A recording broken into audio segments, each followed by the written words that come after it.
ভয়ঙ্কর বলে মনে হচ্ছে।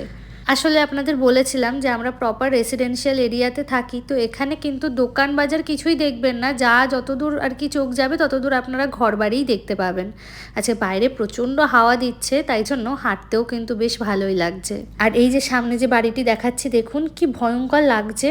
আসলে এখানে ভয়ঙ্কর লাগার আরও একটি ব্যাপার আছে, তা হলো এখানে এই শুকনো গাছপালাগুলি থেকে এত শাখা প্রশাখা বেরিয়েছে, তার মধ্যে না আছে একটিতেও পাতা, না আছে ফুল। সেই কারণেই জায়গাটি কিন্তু দেখতে আরও বেশি ভয়ঙ্কর লাগছে। কি ঠিক বললাম না? ওই পাশে রাস্তা থেকে ঘুরে আবার চলে এসছে আমরা আমাদের অ্যাপার্টমেন্টের ভেতরে। আমাদের অ্যাপার্টমেন্টে এরকম ছোট্ট একটা সুইমিং পুলও আছে, বেশ সুন্দর, কিন্তু গরমের দিনে বেশ আসাই যায়। তবে এই পুলে নামতে গেলে ডেফিনেটলি আপনাকে কিছু ইনস্ট্রাকশন ফলো করেই নামতে হবে। 3 ফিট থেকে 7 ফিট পর্যন্ত কিন্তু এই পুলের হাইট আছে। চলুন ওই দিকটা থেকে একবার আপনাদেরকে পুলটা দেখাই। এই যে এই দিকটা থেকে দেখুন পুলটা কি সুন্দর লাগছে, আর আলোগুলোও কিন্তু বেশ সুন্দর এবং স্নিগ্ধ।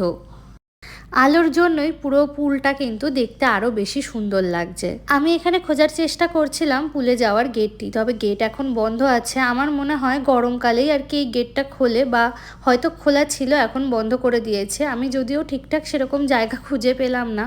গরমের দিনে সন্ধ্যাবেলা করে এখানে এসে বসতে কিন্তু ভারী ভালো লাগবে।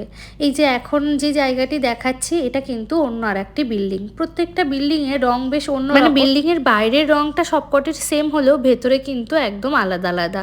বেশ অনেকখানি জায়গা জুড়ে কিন্তু আমাদের এই কমপ্লেক্সটি। না চলুন এবার ঘরের দিকে যাওয়া যাক। এখন বাজে ওই 10:30টার মতো, আর এখন আমি বানাচ্ছি হচ্ছে হোয়াইট সস পাস্তা। আজকে আমাদের দুজনের একটু হোয়াইট সস পাস্তা খাওয়ার ইচ্ছা হয়েছে। অনেকদিন বানাই না, তাই ভাবলাম আজকে একটু বানানোই যাক। ঘরে সব কিছুই আছে মোটামুটি। এই হোয়াইট সস পাস্তা অভিজিৎ এবং আমার ভীষণই প্রিয়। বিশেষ করে অভিজিৎ তো ভীষণই ভালোবাসে হোয়াইট সস পাস্তা খেতে। এই যে হোয়াইট সস পাস্তা আমার একদম রেডি।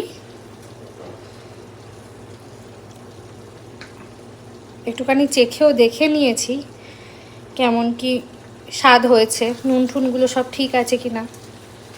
একটু কম হয়েছিল নুনটা, যদিও অ্যাড করতে হয়েছে। বেশ অনেকটা পরিমাণেই বানিয়েছি। কালকে অভিজিৎকে টিফিনেও দেবো, আজকে রাতের ডিনার হবে। আর যদি বেশি থাকে আমার কালকে দুপুরের লাঞ্চ হবে, না হলে রান্না আছে, ভাত খাবো। অভিজিৎকে কোনো সময় যদি আমি জিজ্ঞাসা করি যে রেড সস পাস্তা খাবে না হোয়াইট সস, ও উত্তরে একটা কথাই বলে যে হোয়াইট সস পাস্তা বানাও। কী যে এত ভালোবাসে আমি বুঝি না। যাই হোক, আজকের ভিডিওটা আপনাদের কেমন লাগলো অবশ্যই কিন্তু জানাবেন।